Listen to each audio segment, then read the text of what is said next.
Hello people, welcome to physio fables. I am Chaitanya. आज हम देखने वाले हैं बॉडी फ्लूइड कंपार्टमेंट्स। हम देखेंगे कि कौन से टाइप के बॉडी फ्लूइड कंपार्टमेंट्स होते हैं, क्या फंक्शन होता है उनका, क्यों हमारे बॉडी में कंपार्टमेंटलाइजेशन होता है बॉडी फ्लूइड्स का। इंटरस्टिशियल फ्लूइड, लिम्फ, ट्रांससेल्युलर फ्लूइड, ऐसे जो बड़े बड़े शब्द है जो हमें बहुत बार कंफ्यूज कर जाते हैं, उनके बारे में एक बार ब्रीफ डिस्कशन करेंगे और उनको अंडरस्टैंड करने की हम कोशिश करेंगे। ऑलराइट। इस लेक्चर के बाद आपको किसी भी इन चीज़ों में डाउट नहीं रहेगा and I will assure you that. Let's begin. पहले हम देखेंगे टाइप्स, फंक्शंस और बाद में एक बार हम समरी करेंगे जो भी हमने पढ़ा for better understanding. Alright. So human body is divided into various fluid compartments that are essential for maintaining homeostasis and proper physiological function। अब हमारी बॉडी में जो फ्लूइड कंपार्टमेंट्स हैं उनको बेसिकली कंपार्टमेंट्स में डिवाइड क्यों किया हमने? तो let's take an example of stomach. ठीक है, तो स्टमक जो है, तो स्टमक में डाइजेस्टिव एंजाइम्स हैं। अब वही एंजाइम्स हम ब्लड वेसल्स में जो ब्लड फ्लो कर रहा है हमारा, वहां पे वो एंजाइम्स डाल के ये तो नहीं एक्सपेक्ट कर सकते कि वो भी सेम फंक्शन करेंगे जो स्टमक में डाइजेस्टिव एंजाइम्स कर रहे थे। ट्रांसपोर्ट ऑफ मैक्रोमोलिक्यूल्स, ऑक्सीजन वगैरह जो भी ब्लड के फंक्शन है, वो हम ये तो नहीं एक्सपेक्ट कर सकते कि डाइजेस्टिव एंजाइम्स भी करेंगे। So we needed different kinds of fluid in different confined places for the proper maintenance of homeostasis और फिजियोलॉजिकल फंक्शन के लिए। ऑलराइट। सो इसी वजह से बॉडी में कंपार्टमेंटलाइजेशन है। ऑलराइट। नाउ हम एक फ्लोचार्ट की मदद से सारे जो बॉडी फ्लूइड्स है उनको अंडरस्टैंड करेंगे। First one, total body fluid, मतलब बॉडी के अंदर का जो भी लिक्विड पोर्शन है वो इसमें आता है। That is total body fluid which is approximately 42 litres. Okay. तो ये एक इंडिविजुअल का 60% ऑफ वेट होता है। ठीक है, 60% of individual has total body fluid, मतलब 60% पानी होता है इंडिविजुअल के बॉडी में, पर्सन मतलब ह्यूमंस के बॉडी में। ऑलराइट। तो हमने टोटल बॉडी फ्लूइड को फिर से डिवाइड कर दिया बेस्ड अपॉन कि वो जो फ्लूइड है वो सेल्स के अंदर है या सेल्स के बाहर है। ठीक है, उसी के बेसिस पे हमने इंट्रासेल्युलर मतलब सेल के अंदर का जो फ्लूइड है वो, और एक्स्ट्रा सेल्युलर मतलब सेल के बाहर का जो फ्लूइड है वो, उसके बेसिस पे डिवीजन किया है। अब इंट्रासेल्युलर इज अप्रोक्सीमेटली 28 लीटर्स। ठीक है, टोटल बॉडी फ्लूइड का 60% है intracellular which is 28 litres. You will need to learn this values for reference, और अगर एग्जाम में भी आ गया तो it would be helpful if you write this values. Alright. तो ये तो हो गया हमारा इंट्रासेल्युलर फ्लूइड। अब एक्स्ट्रा सेल्युलर में देखते हैं। एक्स्ट्रा सेल्युलर मतलब क्या, कि हमारे जो सेल्स है, टिश्यूज हैं, उनके बाहर के जो भी फ्लूइड्स है सारे के सारे एक्स्ट्रा सेल्युलर फ्लूइड्स में आते हैं। ऑलराइट। तो इसमें it is approximately 14 litres which is 40% of the fluid. इसमें आता है प्लाज्मा, इंटरस्टिशियल फ्लूइड और ट्रांससेल्युलर फ्लूइड। अब हम पहले समझते हैं प्लाज्मा क्या चीज है। ठीक है, तो हमारे ब्लड वेसल्स में जब भी हम एक्स्ट्रा सेल्युलर फ्लूइड के बारे में सोचते हैं, the first thing that comes into your mind is blood. पर अगर आप यहाँ पे देखेंगे तो कहीं पे भी ब्लड लिखा ही नहीं है। क्यों? क्योंकि ब्लड बस फ्लूइड से फॉर्म नहीं होता। ठीक है, ब्लड में सेल्स भी होते हैं, राइट? RBC, WBC, platelets. तो वो चीजें कहाँ पे आती है? वो आती है इंट्रासेल्युलर फ्लूइड के पोर्शन में। मतलब सेल्स है ना, तो सेल्स में इंट्रासेल्युलर फ्लूइड होते हैं। तो मोटा मोटा अगर आप देखने की कोशिश करोगे तो इंट्रासेल्युलर फ्लूइड और प्लाज्मा, ये दो चीजें जो है ये ब्लड बनाती है। मतलब प्लाज्मा क्या होता है? लिक्विड पोर्शन होता है। उसमें 90 प्लाज्मा में तो वैसे भी 90 to 92% वाटर होता है। थोड़े बहुत प्रोटीन्स आ गए, थोड़े बहुत मेटाबोलाइट्स वगैरह आ गए, वो चीजें आ गई, वो हो गया प्लाज्मा। और बाकी का पार्ट जो है वो इंट्रासेल्युलर फ्लूइड से भरा होता है। मतलब सेल्स हो गए, आरबीसी, डब्ल्यूबीसी, प्लेटलेट्स, ये तो सेल्स हो गए ना। तो ये आएंगे इंट्रासेल्युलर फ्लूइड के पार्ट में, और प्लाज्मा, ये दोनों मिलके ब्लड बनाते हैं। देखते हैं प्लाज्मा के बारे में। Now what is plasma? Plasma is liquid part of the blood जिसमें आरबीसी, डब्ल्यूबीसी और प्लेटलेट सस्पेंडेड है, एज आई टोल्ड बिफोर। ठीक है, ये ब्लड में 55% होता है, मतलब 55% ऑफ ब्लड इज प्लाज्मा। अब प्लाज्मा के अंदर क्या होता है, मतलब प्लाज्मा का कॉम्पोजिशन क्या है? तो liquid portion of blood making up about 55% of the total blood volume present along with the blood in the blood vessels provide nutrition, oxygen and provides nutrients and oxygen to tissues and cells। अब इसका composition क्या है? Plasma के functions वगैरह देख लिए हमने, अब इसका composition देखते हैं। 90 to 92% is water। ठीक है, मतलब फ्लूइड पार्ट है, वाटर का पार्ट है। 7 to 8% इज अपना जो प्रोटीन्स है, प्रोटीन्स मतलब क्या? एल्बुमिन, ग्लोबुलिन, फाइब्रिनोजन, ये सेपरेट कंपोनेंट्स हैं, इनके फंक्शंस भी सेपरेट हैं, इनके बारे में हम बाद में देखेंगे। बट अभी तो याद रख लो कि 7 टू 8% जो है हमारे प्रोटीन्स है, 90 से 92% वाटर है, और बचा कुचा जो पार्ट है उसका, वो आता है इलेक्ट्रोलाइट्स में, 0.5% या 0.1% जो भी है, वो आता है इलेक्ट्रोलाइट्स में। प्लाज्मा कहाँ पे प्रेजेंट है? ब्लड वेसल्स में। ब्लड वेसल्स में ब्लड के साथ प्रेजेंट है प्लाज्मा। मतलब क्या है, ब्लड तो हमारा सारी चीजें हो गई ना, intracellular fluid plus plasma. Plasma is a component of blood. ठीक है। इंटरस्टिशियल फ्लूइड क्या है? अब यहाँ पे ध्यान देने वाली बात है, जो इंटरस्टिशियल फ्लूइड है, ठीक है, तो हमारा इंटरस्टिशियल फ्लूइड जब भी, अब एग्जाम्पल के तौर पे देख लेते हैं, ये हमारी कैपिलरी है, ठीक है। Capillary is the smallest part of the artery. अब कैपिलरी जो है, कैपिलरी में हमारा प्लाज्मा फ्लो कर रहा है। प्लाज्मा यहाँ पे जाएगा तो छोटे छोटे जो पोर्स हैं, ठीक है, उनसे ये प्लाज्मा बाहर चला जाएगा और फिर से अंदर आ जाएगा। बाहर क्यों जाएगा? क्योंकि हमें यहाँ पे जो सेल्स हैं, उनको न्यूट्रिशन प्रोवाइड करना है, इलेक्ट्रोलाइट्स, मेटाबोलाइट्स जो भी है प्रोवाइड करने हैं, तो उसके लिए प्लाज्मा को बाहर जाना पड़ेगा ना, फ्लो करना पड़ेगा।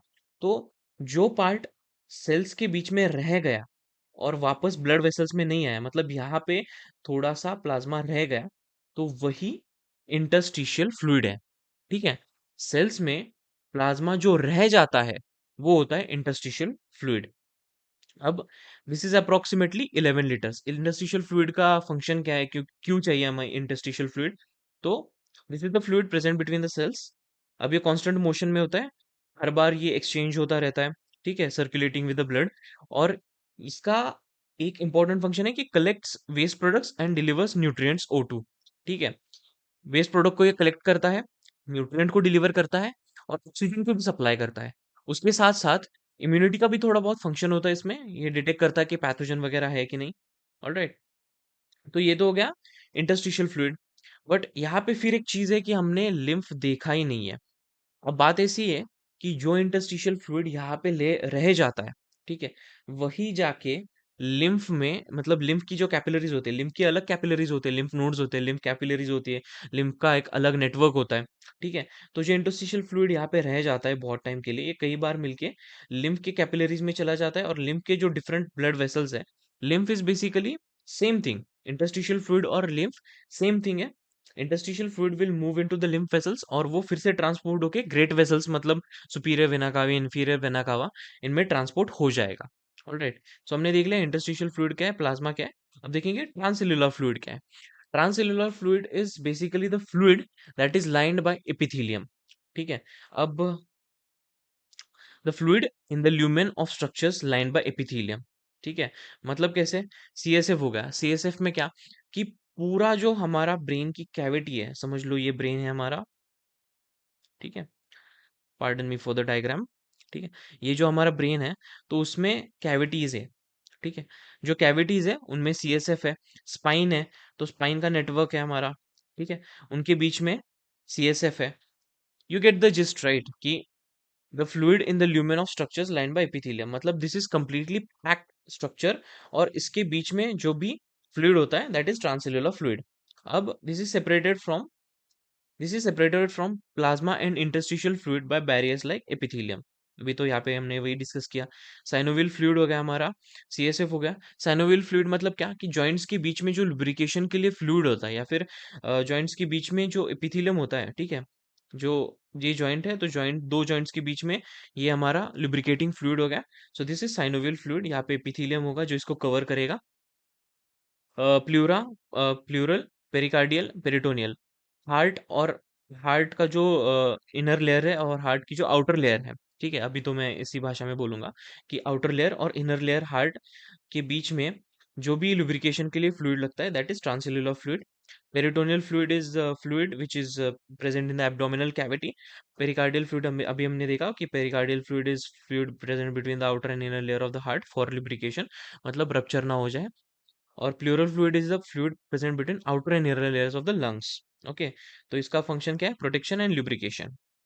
अभी हम एक बार जस्ट फॉर ब्रीफ हम देख लेते हैं आयोन्स कौन से होते हैं सारी चीजों में। अब आयोन्स कहाँ पे प्रेजेंट हो गए? ट्रांससेल्युलर फ्लूइड में तो ज्यादा आयोन्स नहीं होते। इंटरस्टिशियल फ्लूइड में, प्लाज्मा में, ब्लड में, यहाँ पे आयोन्स होते हैं ना। तो एक्स्ट्रा सेल्युलरली कौन से आयोन्स होते हैं, और इंट्रासेल्युलर फ्लूइड में कौन से आयोन्स होते हैं, ये एक बार देख लेते हैं। सोडियम जो है, सोडियम एक्स्ट्रा सेल्युलरली बहुत प्रेजेंट होता है, हमने बहुत बार देखा है कि सोडियम न्यूरॉन्स में भी बाहर से सोडियम अंदर मूव करता है, तो एक्स्ट्रा सेल्युलरली सोडियम बहुत ज़्यादा प्रेजेंट होता है, which is about 145 millimole per litre. और इंट्रासेल्युलर फ्लूइड में कम होता है। यहाँ पे आप एक बात नोटिस करोगे कि क्लोरीन भी हमने लिखा है, बट ऑल्दो इसका ज़्यादा जो जिक्र है वो हमने किसी भी चीज़ों में नहीं किया है, but still it is required because extracellularly जब ये प्रेजेंट होता है which is in 110 millimolar per litre quantity में, तो ये सोडियम को थोड़ा सा न्यूट्रलाइज कर देता है, बफर की तरह काम करता है। बाहर का जो एनवायरमेंट है, एक्स्ट्रा सेल्यूलर फ्लूइड का जो एनवायरमेंट है, उसको ज़्यादा ये पॉजिटिव नहीं होने देता। ऑलराइट, पोटेशियम के बारे में देख लेंगे। तो potassium extracellularly which is about 5 millimole per litre and intracellular fluid में 140 है।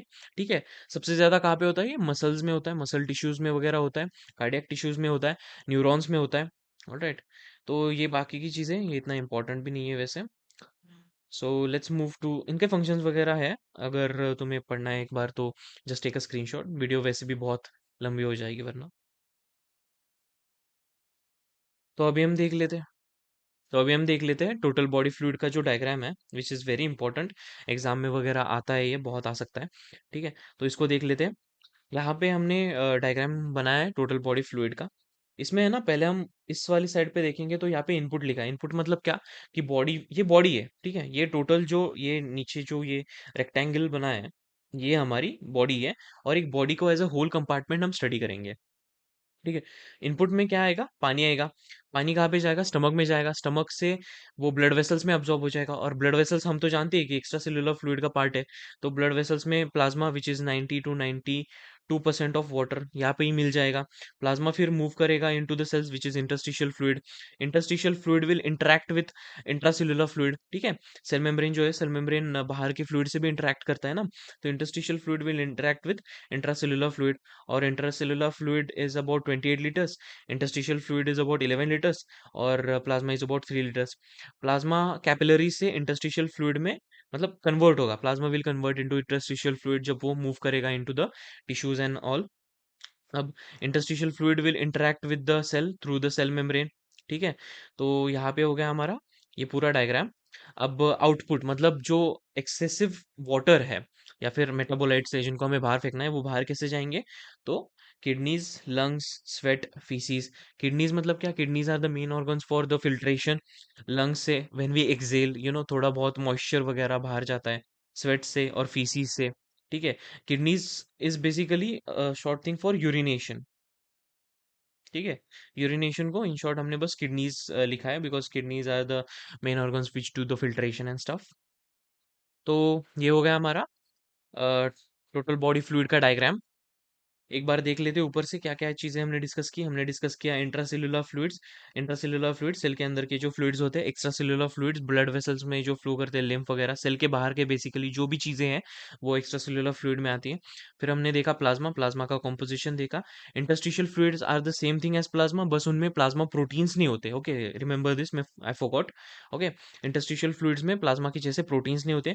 Transcellular fluid, fluid which is lined by the epithelium. ठीक है। CSF, synovial fluid, pleural fluid, pericardial fluid, peritoneal fluid. Okay, ये सारे जो fluids हैं वो उसमें आते हैं। लुब्रिकेशन, प्रोटेक्शन फंक्शन होता है। The common values of ions, उनके लेवल्स क्या होते हैं ब्लड में। ऑल राइट, ये उनके फंक्शंस वगैरह है। I will not go deep into this. And this is our total body fluid diagram. एक बार इसको याद कर लेना and recreate this same diagram in the exam, which will help you very much. I think we are done for today. So, bye bye until we meet again.